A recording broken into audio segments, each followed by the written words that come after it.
Irmãos e irmãs, mais um privilégio que o Senhor nos concede por sua bondade infinita, pelo seu amor eterno, de poder todos nós estarmos reunidos em nome de Jesus, para tocarmos a sua beleza, para podermos admirá-lo, para poder expressar a Ele toda a gratidão do nosso coração, por tudo aquilo que Ele é, por tudo aquilo que Ele realizou por nós lá naquela cruz. Que majestoso é pensarmos de que nós, sendo o que somos, fazemos parte de um convite tão especial como este, de estarmos diante da mesa que é a mesa do Senhor, para que neste momento possamos expressar toda a gratidão que há no nosso coração, para que nesse momento possamos dizer ao nosso amado o quão Ele é importante para nós. E nesta manhã eu gostaria de compartilhar alguns textos das Escrituras Sagradas com os meus irmãos e irmãs, para tocarmos um pouco mais dentro desta realidade tão sublime, que é a pessoa e a obra do nosso Senhor Jesus Cristo. A primeira passagem encontra-se em Romanos, capítulo 11. Romanos, capítulo 11, a partir do versículo 33. Onde nós temos assim a palavra do Senhor, dizendo: ó profundidade da riqueza, tanto da sabedoria como do conhecimento de Deus! Quão insondáveis são os seus juízos e quão inescrutáveis os seus caminhos!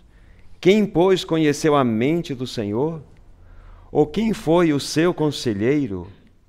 Ou quem primeiro deu a ele para que lhe venha a ser restituído? Porque dele, por meio dele, para ele, são todas as coisas. A ele, pois, a glória eternamente. Amém. Capítulo 3 do mesmo livro de Romanos, a partir do versículo 21. Nós temos assim a palavra do Senhor. Mas agora, sem lei, se manifestou a justiça de Deus, testemunhada pela lei e pelos profetas. Justiça de Deus, mediante a fé em Jesus Cristo, para todos e sobre todos os que creem. Porque não há distinção, pois todos pecaram e carecem da glória de Deus, sendo justificados gratuitamente por sua graça, mediante a redenção que há em Cristo Jesus, a quem Deus propôs no seu sangue como propiciação, mediante a fé, para manifestar a sua justiça, por ter Deus, na sua tolerância, deixado impunes os pecados anteriormente cometidos, tendo em vista a manifestação da sua justiça no tempo presente, para Ele mesmo ser justo e o justificador daquele que tem fé em Jesus. E mais um texto, Malaquias, o último livro do Velho Testamento, capítulo 4, versículo 2.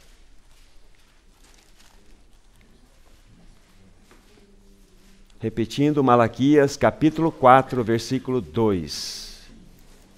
Observem com atenção a palavra do Senhor. Mas para vós outros que temeis o meu nome, nascerá o sol da justiça, trazendo salvação nas suas asas. Saireis e saltareis como bezerros soltos da estrebaria. Amém. Que o nome do nosso Senhor Jesus Cristo seja exaltado, glorificado mediante a sua palavra. Irmãos, nós temos aqui uma passagem inicialmente lida, aquela de Romanos capítulo 11, aonde nos toca profundamente.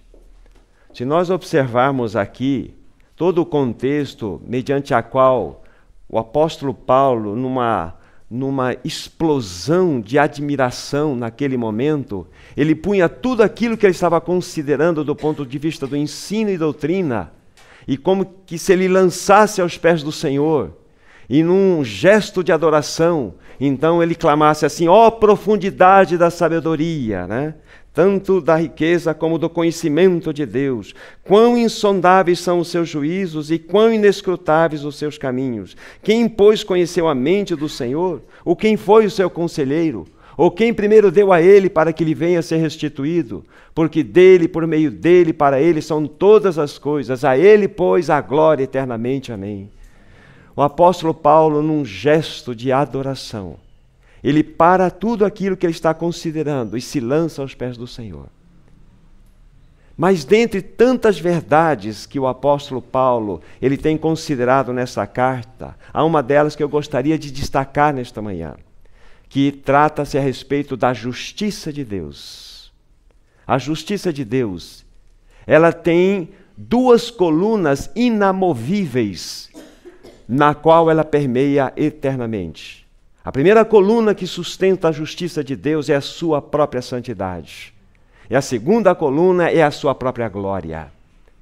E ele sempre vai utilizar o padrão da sua justiça para estabelecer o seu juízo.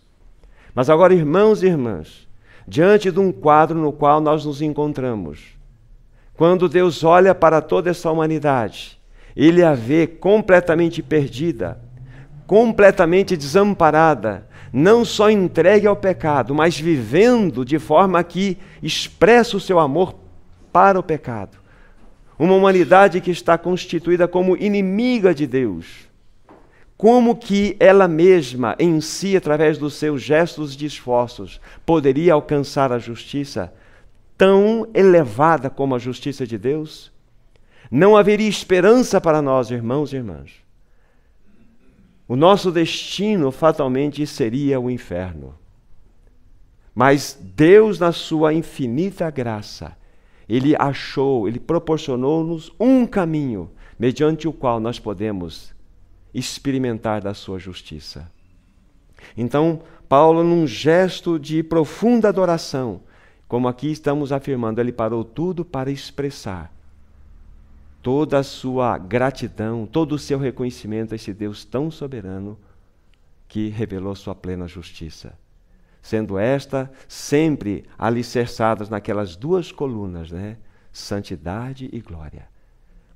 Qual ou quais dos homens, ou qual a totalidade dos homens poderiam então encontrar um meio pelo qual que satisfizesse a justiça de Deus? Nunca em tempo algum isso seria possível. Nunca. É por isso que quando nós olhamos para a mesa, nós vemos um pão e vemos uma taça com vinho. Porque este cenário nos remete para a cruz. É exatamente naquele cenário, na cruz, aonde Deus estabeleceu a sua perfeita justiça. Irmãos e irmãs, esse é um quadro maravilhoso. A segunda passagem que nós lemos no capítulo 3 desse mesmo livro de Romanos, nos mostra a palavra do Senhor que nós fomos justificados gratuitamente por sua graça. Aí, mediante a redenção que é em Cristo Jesus, a quem Deus propôs no seu sangue como propiciação, mediante a fé, para que a justiça de Deus pudesse ser manifestada. Aqui nós temos um quadro maravilhoso, onde nós tocamos o modo pelo qual Deus, então, ele pôde estabelecer a sua justiça. Aqui nós vimos que Ele mesmo proporcionou-nos um caminho. Ele nos abriu um meio pelo qual nós poderíamos, então, acessar a sua justiça. Justiça essa que foi estabelecida por Ele mesmo. As Escrituras Sagradas nos mostram que a justiça de Deus se revela no Evangelho. No Evangelho. E não naquilo que o homem poderia realizar para Deus. Não naquilo que o homem, na sua tentativa impossível de cumprir a lei que o próprio Deus deu, tivesse qualquer chance de atender essa justiça. Não, a justiça de Deus, estabelecida por Ele mesmo, só poderia ser revelada no Evangelho, de fé em fé. Então, Ele estabeleceu esse único meio pelo qual nós pudéssemos encontrar a nossa justificação. Antes de avançarmos aqui, é exatamente naquele gesto que o apóstolo Paulo teve, de romper com tudo aquilo que ele estava ensinando para se lançar aos pés do Senhor e ficar admirado de tão grande expressão de sabedoria de Deus, quando ele realizou essa tão inaudita obra para manifestar a sua justiça a nós. Temos falado que todos nós pertencemos ao mercado de escravos. Todos nós nascemos dentro de uma realidade de escravatura no pecado. E na maneira como nós nos encontramos, se torna impossível nós fazermos qualquer coisa para que Deus nos justificasse. Impossível. Então Deus mesmo, dentro daquele concílio divino, onde Pai, Filho e Espírito Santo estavam presentes, Ele mesmo proporcionou-nos um caminho. É como se o Senhor Jesus Cristo, a segunda pessoa da Trindade, desse um passo à frente e dissesse ao Pai: eu vou estabelecer a justiça.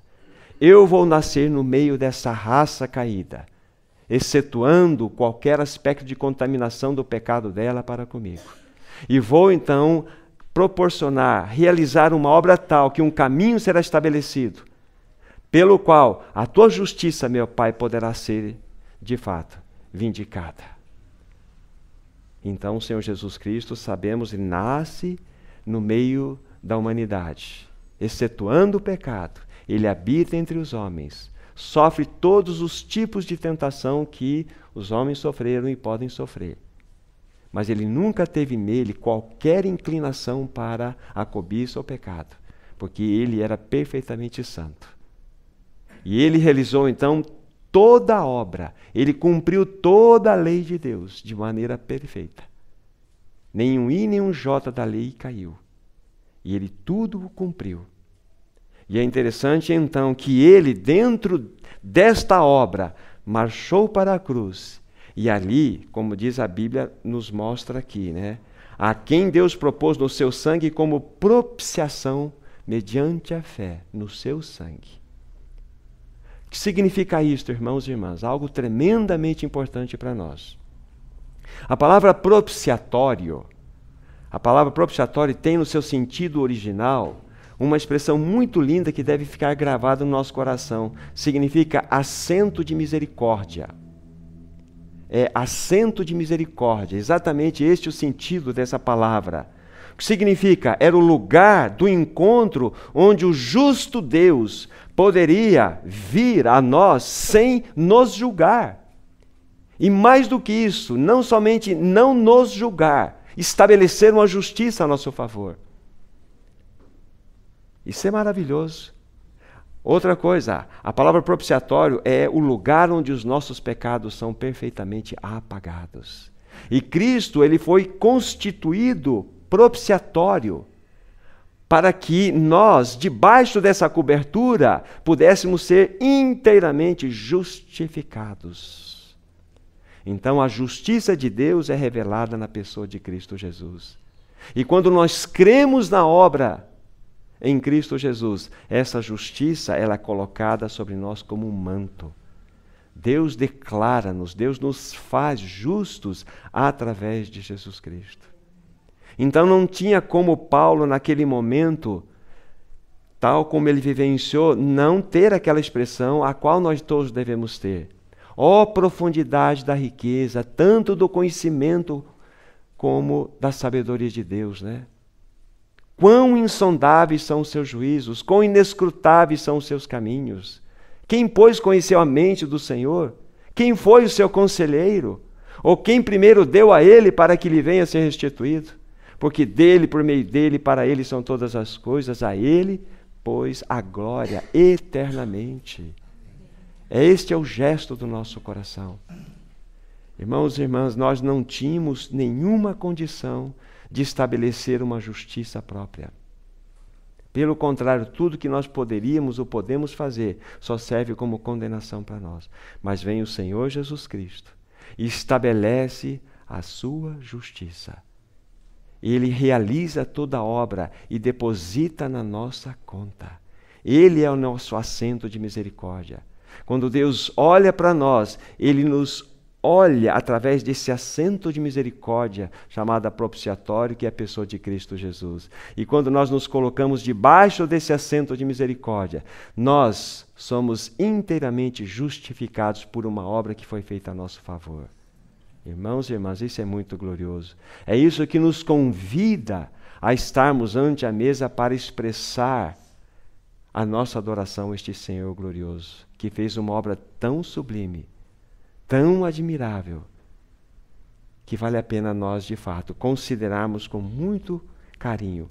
E aquela última passagem que nós havíamos lido, do livro de Malaquias, nos mostra, algo tão lindo, Mas vós, para vós outros, que temeis o meu nome, nascerá o sol da justiça, trazendo salvação nas suas asas. Saireis e saltareis como bezerros soltos da estrebaria.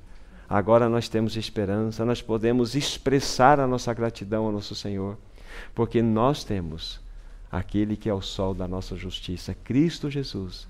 E por meio dele nós podemos expressar toda a nossa gratidão, toda a nossa adoração, todo o nosso louvor a ele. Quem de nós poderia apresentar alguma coisa diante do Senhor? Qual de nós ousaria apresentar diante dele os nossos trapos de imundícias, chamado justiça? Não. Nós só podemos nos achegar por uma obra que já nos foi preparada. Nós podemos nos colocar debaixo desse assento de misericórdia, chamado propiciatório, Cristo Jesus. E ali nós temos segurança, ali nós temos a justiça de Deus estabelecida a nosso favor. Esse foi o único caminho que Deus estabeleceu para que nós fôssemos justificados, para que nós fôssemos então aproximados dele. E se nós cremos, se nós de fato proclamamos isto, aceitando, recebendo em nossos corações, nós somos verdadeiramente aqueles que foram justificados através dessa obra tão sublime, tão maravilhosa. Então, mais uma vez, eu gostaria, então, vamos focar os nossos olhos naquele texto primeiro lido, Romanos 11, 33 a 36. Eu gostaria que todos nós falássemos juntos, ainda que possamos ter uma versão ou outra que as palavras não vão estar juntas, mas vamos pronunciar todos juntos esses versos com o nosso coração na mesma atitude que Paulo teve naquele momento de adoração, de plena admiração de tamanha e sublime obra do nosso Senhor Jesus Cristo. Então vamos ler. Ó profundidade da riqueza, tanto da sabedoria como do conhecimento de Deus. Quão insondáveis são os seus juízos e quão inescrutáveis os seus caminhos. Quem, pois, conheceu a mente do Senhor? Ou quem foi o seu conselheiro? Ou quem primeiro deu a ele para que lhe venha a ser restituído? Porque dele, por meio dele, para ele são todas as coisas. A ele, pois, a glória eternamente. Amém. A ele toda a glória, toda a honra e todo o louvor. Amém. Bondoso Senhor, nós somos imensamente gratos a Ti. Que obra perfeita, que obra sublime Tu realizaste por nós naquela cruz, onde Tu mesmo Te tornaste o nosso propiciatório, aquele assento de misericórdia com o qual o nosso Pai nos olha cobertos com a Tua justiça, cobertos com o Teu sangue. Que precioso é isto, bondoso Senhor. E nesta manhã nós aqui viemos juntos para expressar a nossa gratidão a Ti, adorá-lo nesse momento tão sublime que é a Tua mesa, que é o partir do pão. A Ti, bom Senhor, toda a glória, toda a honra e todo o louvor. Majestoso Senhor, Tu és digno de ser adorado. Amém, Senhor.